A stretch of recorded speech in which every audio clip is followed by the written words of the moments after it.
Hello everyone. In this video, I'll show you how to change your YouTube channel profile picture and banner step by step. First, open the YouTube app on your phone. Next, tap on You from the bottom menu, then select View Channel.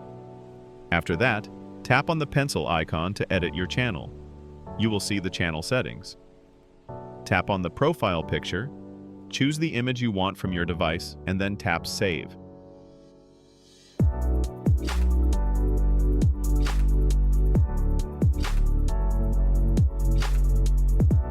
To change the channel banner, follow the same steps. Just make sure the banner image has the correct width and height so it fits perfectly. And that's it. Your channel image and banner are now updated.